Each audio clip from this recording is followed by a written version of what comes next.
I'm Scott Fosdick. I'm a professor. I coordinate the graduate program and I teach mostly magazine writing and editing classes. Well, I came to San Jose State in 2005, but I'd been teaching in Missouri and Illinois before that. I got my PhD at Northwestern in 1991 after a decade or so of working for daily newspapers. And then I started teaching in Chicago and eventually found my way to a sunnier climate. Yeah. So, what's the difference between magazine writing and news writing? Well, that's a very good question. The main difference does not have to do so much with the writing as the audience. If you were to look at a story, you might be able to identify some as clearly this is a story for, say, Cosmopolitan or Sports Illustrated or some particular magazine. But you wouldn't necessarily be able to tell unless you saw the way it was laid out on the page. But every magazine is different. The main thing to know about magazines is that while you might be able to write for a newspaper, you would write a story for a newspaper in Kabul or Herat, and it would be written pretty much the same, or for a newspaper in New York or Los Angeles, and you would write the story fairly much the same. Just as there's no such thing as a true synonym in the English language, every word has a slightly different connotation, and usually a slightly different denotation too. There's no such thing as synonymous magazines.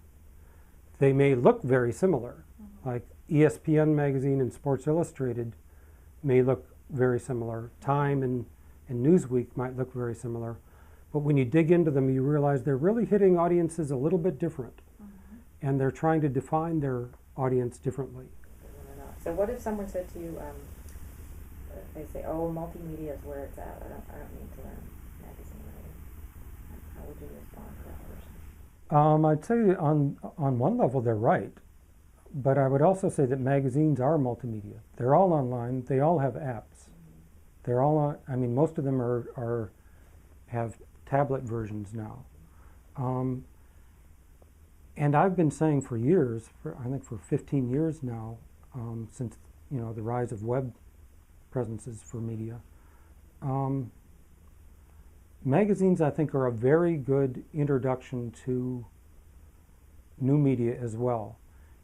Largely because most new media are not about broadcasting.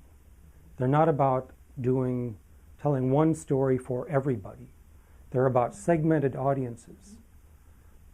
This is particularly true of apps, but it's also true of most websites. There are some well-known websites that a lot of people read. A lot of them are newspaper websites because newspapers are about broadcasting, casting a wide net, writing stuff that a wide range of people can understand. Because magazines are very much about niche audiences. If you understand how to reach a niche audience in print, then it's a small step to understanding how to reach them in an app or online. The other way that they're similar is that magazines are really kind of, because they only come out once a month or once a week sometimes, but most of them are monthlies. People expect them to be more finely tuned and more attractive design-wise and more fewer errors.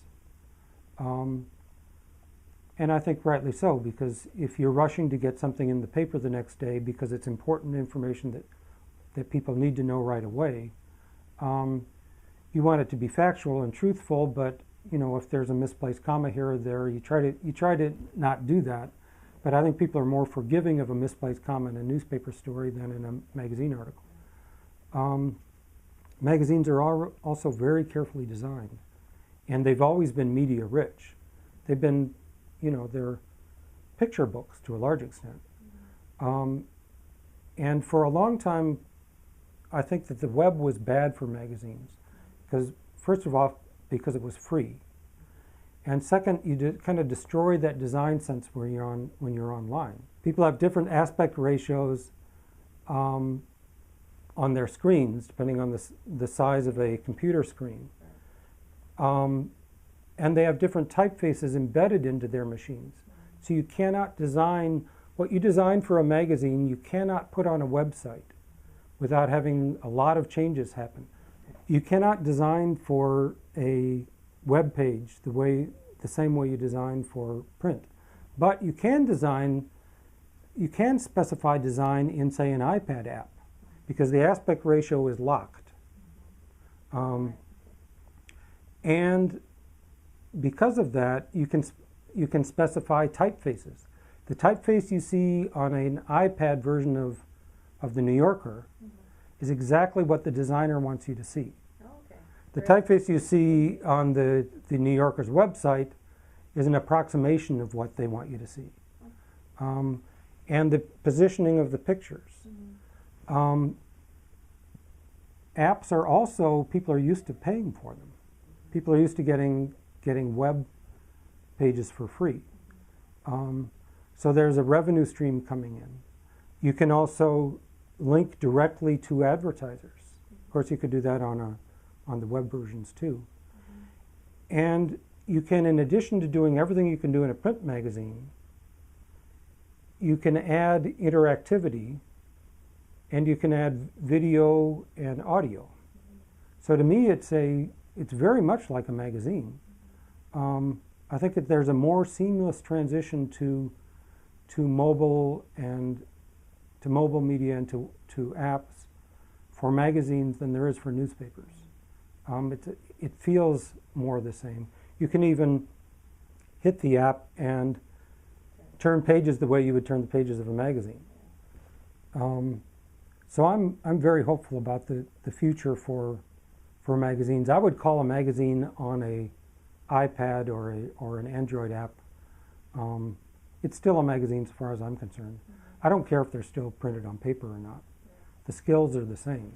You still need to figure out, how do we reach a particular audience with a very well designed and carefully designed package of words, pictures, sound that reaches that particular audience and links them with a community and with a group of products that might want to advertise. So I think the idea of the idea of magazines is going to be around for a long time, whether it's on paper or not.